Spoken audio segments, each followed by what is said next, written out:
చేసుకోమని చెప్పి చెప్పడం జరిగింది. రుణమాఫీ ఇంత పెద్ద ఎత్తున జరిగినందుకు రైతులకి మీరు చూస్తే సన్న బియ్యం కూడా సివిల్ సప్లైస్ నుంచి కూడా కొనుగోలు జరుగుతుంది. 3 రోజుల్లోనే వాళ్ళ అకౌంట్లో కూడా అమౌంట్ పడ్డది. ఎక్కడ పోయినా కానీ రైతులు ఆనందంగా ఉన్నారు. ఈరోజు ఇంత ధాన్యం కూడా కొనుగోలు చేస్తున్నామంటే కేవలం ఇది కాంగ్రెస్ ప్రభుత్వం రేవంత్ రెడ్డి గారి ఆధ్వర్యంలో. ఇదే కాకుండా మీరు చూస్తే బీఆర్ఎస్ వాళ్ళు ఈ పార్మోల్ లిఫ్ట్ ఇరిగేషన్ ఎంపీగా గెలిచినా కానీ మహబూబ్నగర్ నుండి చిన్న చూపు చూసిన కేసీఆర్ గారికి పోయిన సంవత్సరం ఇదే నాగపూర్కి పోయి అక్కడ బటన్ ఒత్తి ఇదిగో నీళ్ళు వస్తున్నాయి పార్మోల్ ఇరిగేషన్ అని చెప్పి రైతులను మోసం చేయలేదా? మరి నీళ్ళు ఈ రోజుకి ఎందుకు రాలేదు? నా నియోజకవర్గంలో చూస్తే ఉదండపూర్ రిజర్వాయర్కి ఈరోజు అక్కడ రైతులని అందరినీ రోడ్ల మీదకి తీసుకొచ్చినారు. పరిశ్రమలు తీసుకొస్తుంటే పరిశ్రమలు రావద్దు, ఎక్కడ పోయినా కానీ గొడవ చేయాలి, కాంగ్రెస్ ప్రభుత్వం రైతుల పక్షాన్ని ఉంటారు, వాళ్ళ కోసము కాంగ్రెస్ ప్రభుత్వం ఉందని చెప్పి వీళ్ళు ఎప్పుడైనా కానీ వీళ్ళు కావాలని తెచ్చి అక్కడ కొట్లాటలు పెట్టాలని చెప్పి చూస్తున్నారు తప్ప వాళ్ళు ఇక అభివృద్ధి చేయాలని చెప్పి కానీ సపోర్ట్ చేయాలని చెప్పి కానీ ముందుకు వస్తలేరు. నా నియోజకవర్గంలో చూస్తే దాదాపు 32,000 మందికి రుణమాఫీ జరిగింది. ఎప్పుడైనా చేస్తారా? వీళ్ళు చేసినా కానీ మితికే సరిపోలేదు.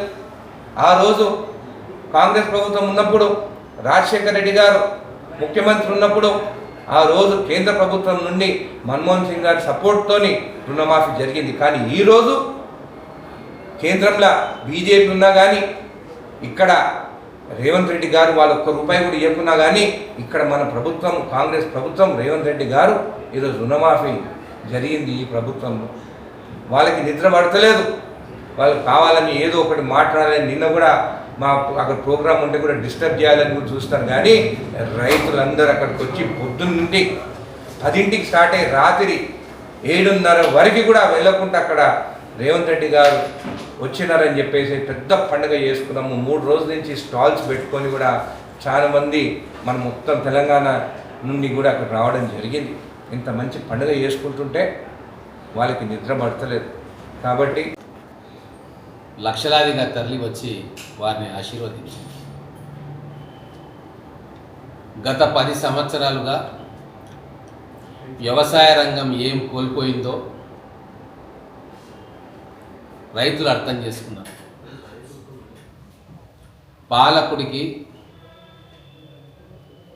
మనసు ఉంటే రైతుల కష్టాలు తీర్చాలన్న కోరిక నిజంగా గుండె లోతుల్లోంచి వస్తే ఏం జరుగుతుంది, ఎట్లా ఉంటుంది అనేది సంవత్సర కాల పాలనలో మనకు అర్థమైంది. 2 విప్లవాత్మకమైన మార్పులు తీసుకొచ్చి ఈరోజు రైతాంగానికి ఒక దశను సూచించిన కార్యక్రమం జరిగింది. ఒకటి,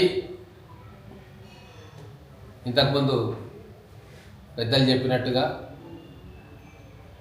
21,000 కోట్ల రూపాయలను రుణమాఫీ కింద ఏకకాలంలో ఇచ్చిండు. గతంలో వాయిదాల పద్ధతిలో సంవత్సరానికి ఇంత అని ఇస్తే అది మిత్తిలు కట్టనికనే సరిపోయింది. కాబట్టి ఇస్తే ఒకటేసారి ఇవ్వాలి అన్న ఒక ఆలోచనతోటి ఈరోజు 26 లక్షల మంది రైతులను రుణ విముక్తిని చేయడం అనేది భారతదేశ చరిత్రలో ఏ రోజు జరగలేదు. అది ఇక్కడ జరుగుతుంది. అలాగే గత 10-15 సంవత్సరాలుగా ఏదైతే పెడధోరణి వ్యవసాయ రంగంలో వచ్చిందో, ఎవరూ తినని, మనం కూడా తినని, రైతు కూడా తినని దొడ్డు వడ్లను పండించుకోవాలి అన్న ఒక ఆలోచన కేవలం అప్పుడున్న రాజకీయ నాయకుల కోసం, మిల్లర్ల కోసం ఒక తప్పుడు వ్యవసాయ విధానాన్ని ముందుకు తీసుకొచ్చి పెంచి పోషించింది బీఆర్ఎస్ ప్రభుత్వం. మీకు తెలుసు, గతంలో మా ప్రభుత్వం రాకంటే ముందు బీఆర్ఎస్ పార్టీ పాలనలో ఆఖరి సంవత్సరంలో వడ్ల కొనుగోలుకు ఎంత ఇబ్బంది జరిగింది, యుద్ధమే జరిగింది. అటు కేంద్రంతో యుద్ధం జరిగింది, ఇటు రాష్ట్రంతో యుద్ధం జరిగింది. ఎందుకు? రైతులు దొడ్డొడ్లు పండిస్తున్నారు. ఆ దొడ్డు బియ్యాన్ని కేవలం కేరళ అనే చిన్న రాష్ట్రం తింటుంది, అది కూడా తినడం బంద్ చేసిండ్రు. ఆ స్టాక్ అంతా తీసుకుంటే ఎఫ్సిఐ గోదాములలో మురిగిపోతూ ఉన్నాయి, ఎలుకలు తింటున్నాయి, ఎక్స్పోర్ట్కు పనికిరాదు. అని చెప్పి పెద్ద యుద్ధమే జరిగింది. అది గమనించే ఈరోజు గౌరవ ముఖ్యమంత్రి గారు మంత్రివర్గం ఒక నిర్ణయం తీసుకొని రైతులు సన్నవొట్లు పండిస్తే వారికి బోనస్ ఇస్తాము అని చెప్పి ఒక విప్లవాత్మకమైన నిర్ణయం తీసుకున్నందుకు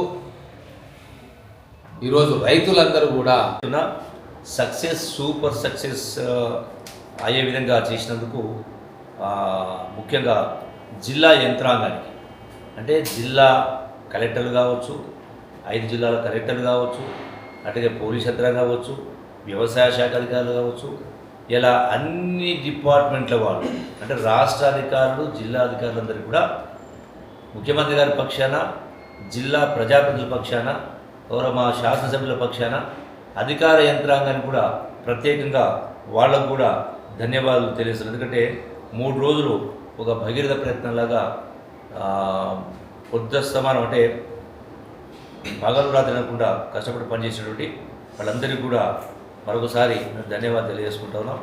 అట్లాగే ఈనాడు ఇంత ఇంత ఇంత పెద్ద ఎత్తున సక్సెస్ అయింది బహుశా ప్రతిపక్ష నాయకులకు కేసీఆర్కైనా, కేటీఆర్కైనా, హరీష్కైనా, ఇంకొకరికైనా నిద్ర పట్టిందో లేదు తెలియదు. విమర్శలు అంటే అవాస్తవాల్ని వాస్తవాలుగా చిత్రీకరించే ప్రయత్నం చేస్తూ ఉన్నారు. మరొకసారి ఈ సందర్భంగా ఈ మీడియా ద్వారా, మన మీడియా ద్వారా, మీ మీడియా ద్వారా రాష్ట్ర ప్రజానికానికి మరొకసారి నేను విజ్ఞప్తి చేయాలంటే, ఇలా సోషల్ మీడియా ద్వారా, కొన్ని పార్టీల కరపత్రాల ద్వారా, న్యూస్ పేపర్ ద్వారా తిమ్మిని బమ్మి చేసి అవాస్తవాన్ని చెప్పే ప్రయత్నం చేస్తూ ఉన్నారు. ఏదో గొప్ప పరిపాలన చేసినామని చెప్పని, 10 సంవత్సరాలు ఏదో గొప్ప వేలుగా పెట్టమని చెప్పని మాట్లాడుతూ ఉన్నారు. నిన్న ఆ వేదిక పైన చెప్పినా మళ్ళీ ఒకసారి చెప్తున్నా, నిజంగానే గొప్ప పరిపాలన అయితే, పట్టుదలతో పనిచేసిన పని అయితే, మరి ధనిక రాష్ట్రం అప్పుడు రాష్ట్రం ఎందుకైంది? 8 లక్షల కోట్ల అప్పు, నెలకు 6,000 కోట్ల రూపాయలు వడ్డీ చెల్లించాల్సి వస్తాము. అయినా కూడా 40,000 కోట్ల బకాయి పెట్టిపోయాడు మళ్ళీ పాత బిల్లులు. మరి నిజంగానే కనుక ఇంత అప్పు చేయకపోయి ఉంటే నెలకు 6,000 కోట్ల రూపాయలు వాళ్ళు చేసిన అప్పులు వడ్డీ కట్టాల్సి వస్తుంది. ఇదే కనుక ఈ స్థాయిలో లేకపోయి ఉంటే 70 సంవత్సరాలు కాంగ్రెస్ పార్టీ, తెలుగుదేశం పార్టీ ఈ రాష్ట్రాన్ని పరిపాలిస్తే మరి రాష్ట్ర అప్పు మొత్తం కేవలం 60,000 కోట్లు ఉండేది. ఇలా పద్ధతి జరగకపోయి ఉంటే నెలకు 6,000 కోట్లు అంటే రైతు బంధు ఇవ్వాలంటే 7,000 కోట్లే. మీరు ఇంత అప్పు చేసి పెట్టకపోయి ఉంటే నెలకు ఒకసారి ఇవ్వచ్చు. ఇలా రైతు బంధు అయిపోయేది, తర్వాత అట్లాగే నిరుద్యోగ వృద్ధి అయిపోయేది, అన్ని ఉద్యోగాలు ఫిలప్ అయిపోయేది, ఉపాధి అవకాశాలు వచ్చేది, చాలా జరిగేది. అంటే దీని మొత్తానికి కారణం వీళ్ళే. ఇంత చేసి కూడా చివరికి మళ్ళీ ఇన్ని అప్పులు చేసి కూడా మళ్ళీ రైతు బంధు ఇవ్వడానికి అక్షయ పాత్ర లాంటి రింగ్ రోడ్ అమ్మేయడం జరిగింది. ప్రజాస్వామ్యాన్ని కూలి చేసి మీకు అందరూ ధ్యాస ఉండొచ్చు. మంత్రులకు కూడా ఎంట్రీ లేకపోయేది ప్రగతి భవన్ వాళ్ళని. వాళ్ళకి అవసరం వాళ్ళు పిలుచుకునేవాళ్ళు. సెక్రటరీ మేము గొప్పగా చెప్పినామని చెప్పారు. ఎవరి కోసం? సెక్రటరీకి ఎంట్రీ, ఎమ్మెల్యేకి ఎంట్రీ లేదు. అందుకనే ఇలా అమరవీరుల స్థూపం గొప్ప కట్టించినమను, సెక్రటరీ గొప్ప కట్టించని చెప్పను, అంబేద్కర్ గొప్పగా కట్టించని చెప్పని కింద చెప్పుకోవడం తప్ప ఈరోజు కూడా వాళ్ళ యొక్క ఆశయాల్ని, వాళ్ళ లక్ష్యాలు అమలు చేసిన పాపన పోలేదు. కాబట్టి అందుకనే ప్రతిపక్ష మాటల గాడిలో పడకుండా ఒకటే మరొకసారి విజ్ఞప్తి చేసేది రాష్ట్ర ప్రజానీకానికి, అన్ని వర్గాల వాళ్లకు, ఈ దేశానికి కానీ ఈ రాష్ట్రానికి కానీ కాంగ్రెస్ ప్రభుత్వమే శ్రీరామ రక్ష. ఎందుకంటే ఇది పేదల పార్టీ, పేదల పక్ష పార్టీ. దానికి తోడు ఇందిరమ్మ రాజు చూసుడు. ఇందిరమ్మ అంటేనే ఇందిరాగాంధీ అయినా, రాజీవ్ గాంధీ అయినా దేశం కోసం ప్రాణాలు వదిలిరు. సోనియా గాంధీ అయినా, రాహుల్ గాంధీ అయినా ప్రధానమంత్రి పదవులు అవకాశం తీసుకోలేదు. కాబట్టి మరొకసారి ప్రజలు ఆశీర్వదించాలని కోరుకుంటూ మరొకసారి మా గౌరవ ముఖ్యమంత్రి రేవంత్ రెడ్డి గారికి ప్రత్యేకంగా ధన్యవాదాలు, కృతజ్ఞతలు తెలియజేస్తాము జిల్లా ప్రజల పక్షాన. Thank you.